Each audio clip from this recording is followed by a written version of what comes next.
السلام علیکم ورحمۃ اللہ وبرکاتہ۔ اعوذ باللہ من الشیطان الرجیم، بسم اللہ الرحمن الرحیم۔ حنفاء للہ غیر مشرکین بہ، ومن يشرك بالله فكأنما خر من السماء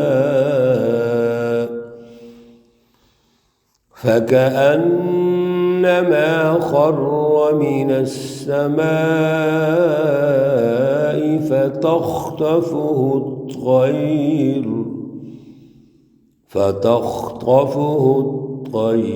أو تهوي به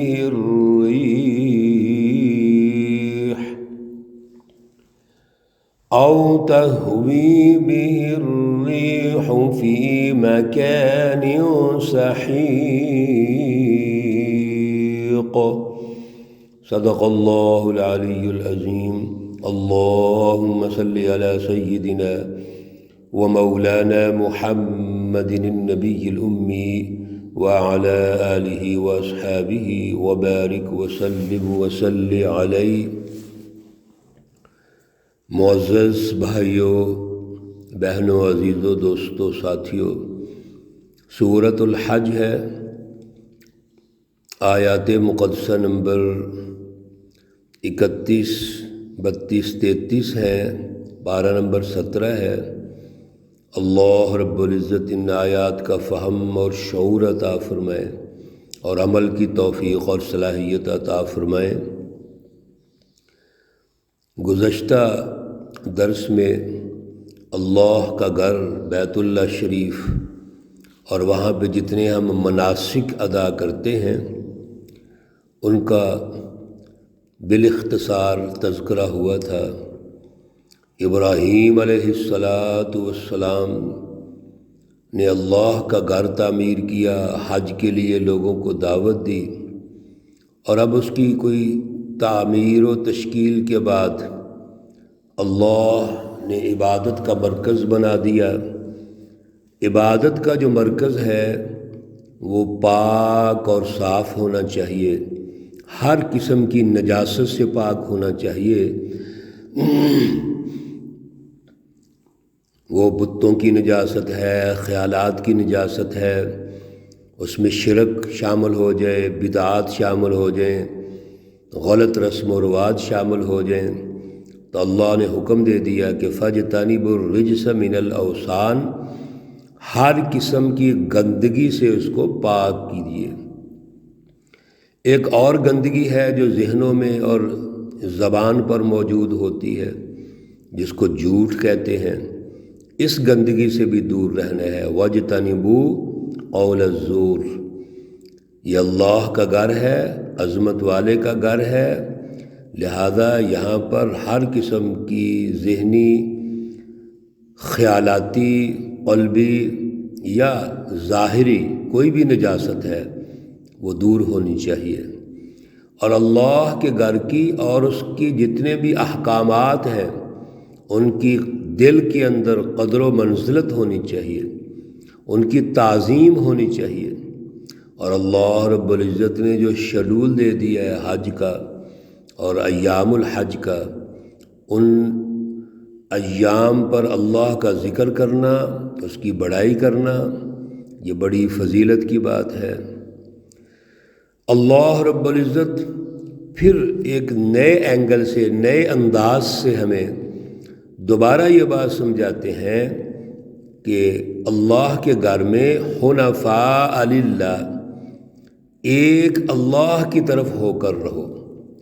حنیف کہتے ہیں یکسو کو، یعنی کوئی بھی کام کریں یکسو ہو کے کریں، وہ صرف اور صرف اللہ کی رضا کے لیے کریں، اس میں کوئی ملاوٹ نہیں ہونی چاہیے۔ غیر مشرکین بہ، اس میں کوئی شریک نہیں ٹھہرانا۔ اللہ رب العزت یہ بار بار جو ارشاد فرماتے ہیں، رہنمائی دیتے ہیں فلسفہ توحید کی۔ اصل میں یہ پوری سوسائٹی کی روح اور جان ہے، بلکہ اگر ہم یہ کہیں کہ پوری کائنات اور ذرہ ذرہ اس کائنات میں جو موجود ہے اس کی جو روح ہے وہ فلسفہ توحید ہے۔ لیکن افسوس کی بات یہ ہے کہ آج ہم نے اس فلسفہ توحید کو بھی کنفیوز کر دیا ہے۔ کچھ لوگوں نے اپنا فلسفہ توحید بنا لیا ہے، اس پر بھی آگے فرقہ واریت پیدا ہو چکی ہے، اور ایک دوسرے کو ہم مشرک بھی کہتے ہیں، ہم آپس میں دوسروں کو مشرک کہتے ہیں اور خود ہم موحد بن جاتے ہیں۔ حالانکہ یہ تو توحید کا جو فلسفہ ہے بڑا سادہ سا ہے۔ اللہ رب العزت کی رٹ کو اپنے خیالات میں، اپنے نظریات میں، عمل و کردار میں، اپنی سیاست، اپنی معیشت، اسی طرح سماج اور معاشرہ ہے، اللہ کی رٹ کو مان لینا یہ فلسفہ توحید ہے۔ یہ تو کوئی فلسفہ توحید نہیں ہے کہ دعویٰ کریں اللہ کو مانتے ہیں اور سیاسی اور معاشی نظام ہم یورپ کا قائم کر لیں، شیطانی جماعتوں کو ہم سلام کریں، مطلب پرست بن جائیں اور توحیدی بھی بن جائیں۔ یہ کیسے ہو سکتا ہے؟ اگر توحیدی بننا ہے، فلسفہ توحید اختیار کرنا ہے، تو یاد رکھیے یہ تو لا الہ الا اللہ کا سادہ سا جو مفہوم ہے وہ یہی ہے کہ اب اللہ کو جب ہم نے بڑا مان لیا تو پھر ہمارے خیالات، ہماری خواہشات، ہر چیز، عمل و کردار اللہ کے تابع ہو جائے گا۔ اسی کو رٹ کہتے ہیں نا۔ بس یہ بات اللہ جو فرما رہے ہیں ہے بڑی سادہ، لیکن شیطان ہمیں سمجھنے نہیں دیتا۔ حزب الشیاطین، شیطانی جماعتیں ہمیں سمجھنے نہیں دیتی، وہ مختلف طریقوں سے ورغلاتی رہتی ہیں۔ اور انبیاء علیہم السلام، تمام انبیاء اور رسول اکرم صلی اللہ علیہ وسلم اور کائنات کے ذرے ذرے کی جو روح ہے وہ فلسفہ توحید ہے۔ سب نے اسی کو بیان کیا۔ وَمَن یشرک بِاللَّهِ، بڑی خوبصورت مثال دی اللہ تعالیٰ نے۔ جو مشرک ہے، اللہ کے ساتھ شرک کرتا ہے، اس کی فلسفی میں، اس کے سسٹم میں جو شرک کرتا ہے وہ ایسے ہے فَكَأَنَّمَا خَرَّ مِنَ السَّمَاءِ، جیسا کہ آسمان سے وہ نیچے گرا۔ اب جب وہ نیچے گرا تو اس کو کوئی ٹھکانہ نہیں ہے، فَتَخْطَفُهُ الطَّيْرُ، یا تو اس کو پرندے اڑا کے لے جائیں، اچکلیں اس کو، او تہوی بِهِ الرِّيحُ فِي مَكَانٍ سَحِيقٍ، یا ہوا اس کو اڑا کے لے جائے اور دور کہیں پھینک دے۔ مطلب یہ ہے کہ جو مشرک ہے اس کا کوئی ٹھکانہ نہیں ہے۔ اللہ کے ساتھ شرک کر کے، اللہ کا مقابلہ کر کے کہاں رہیں گے آپ معاشرے کے اندر زندہ نہیں رہ سکتے۔ اگر زندگی ہے بھی ان کافروں کی، منافقوں کی، مشرکین کی، تو یہ یاد رکھیے یہ تو عارضی طور پر وہ اپنی بقا کے لیے مختلف ہتھ کنڈے استعمال کرتے ہیں، لیکن بالآخر یہ پکڑے جائیں گے، ان کی گرفت ہوگی، اور دنیا میں نہیں پکڑے جائیں گے تو آخرت میں پکڑے جائیں گے۔ ذَلِكَ وَمَن يُعَظِّمْ شَعَائِرَ اللَّهِ، سنیے یہ جتنی بھی چیزیں ہم اللہ کے گھر سے متعلق ہیں، حج سے متعلق ہیں، یہ اللہ کے شعائر ہیں، اللہ کی وہ علامات ہیں جن کو ہم نے اپنے ایمان کا حصہ بنانا ہے۔ اللہ کا گھر خود شعائر اللہ میں سے ہے۔ اسی طریقے سے مینا میں آنا ہے، عرفات جانا ہے، پھر مزدلفہ جانا ہے، طواف زیارت کرنی ہے، شیطانوں کو کینکریاں مارنی ہے، یہ اللہ کے شعائر ہیں، اللہ کے احکامات ہیں۔ اور یہ سب کچھ ہم کیوں کرتے ہیں؟ فَإِنَّهَا مِن تَقْوَى الْقُلُوبِ، بس بے شک یہ سب کچھ دلوں کے تقوی کے لیے ہے۔ ہمارے دلوں میں تقوی پیدا ہو جائے۔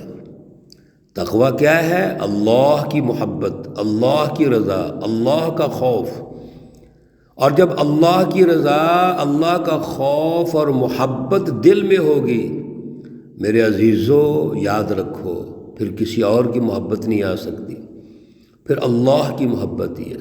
اس دل میں ایک ہی محبت آئے گی، یا اللہ کی آئے گی یا پھر اللہ کے مخالفین کی آئے گی۔ دونوں محبتیں اگر ہم رکھتے ہیں یہ تو منافقت ہے، اللہ معاف کرے، آج یہی کچھ ہو رہا ہے۔ تو تقوی یہ ہے کہ اللہ کی محبت دل میں لاؤ، دماغ میں رکھو، اپنے خیالات میں رکھو، اور اللہ کی یہ جو توحید کی فلسفی ہے اس کی رٹ کو سمجھو، اور پھر اپنے سماج میں، معاشرے میں، اپنے سیاسی نظاموں میں، معاشی نظاموں میں، سائنسی نظاموں میں اللہ کی رٹ کو عملاً قائم کرو۔ یہ اللہ سے محبت ہے، اور یہ ہے اصل میں تقوی۔ تقوی دل کی گہرائی، ایمان کا اعلیٰ درجہ، اور اس پر عملی نظام کی تشکیل کا نام ہے۔ لکم فیہا منافع الی اجل مسمی، ان چپایوں میں جو قربانی کے لیے آپ نے رکھے ہوئے ہیں ایک وقت مقررہ تک فائدے ہیں۔ وقت مقررہ کیا ہے؟ جب تک آپ نے ان کو قربانی کے لیے طے نہیں کر دیا، آپ ان سے فائدہ اٹھائیے، آپ سواری کر سکتے ہیں، آپ ان کی اون سے فائدہ اٹھا سکتے ہیں، اور دیگر فوائد بھی ہیں۔ ثم محلها الی البیت العتیق، پھر جب طے کر لیا ہے قربانی کے لیے تو اللہ کے گھر تک ان کو پہنچانا ضروری ہے۔ پھر اللہ کے گھر تک پہنچاؤ، اور یہ ضروری ہے، اور ان کی قربانی کرو۔ اللہ رب العزت نے بڑی ترتیب کے ساتھ جتنے بھی حج کے امور ہیں، مناسک حج ہیں، وہ ارشاد فرمائے ہیں۔ انشاءاللہ العزیز کسی موقع پر ہم 1 2 3 4 اس ترتیب سے وہ عرض کریں گے۔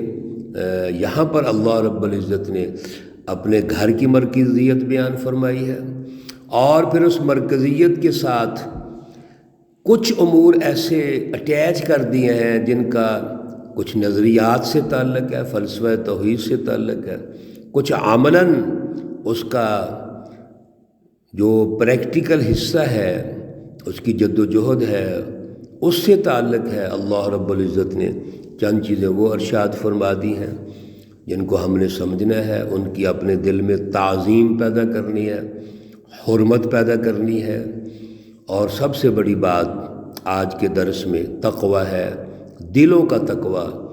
جب تک دلوں کا تقوی نہیں ہے میرے عزیزو، ہم عمل کوئی بھی کریں گے اس کی اثرات و نتائج پیدا نہیں ہوں گے۔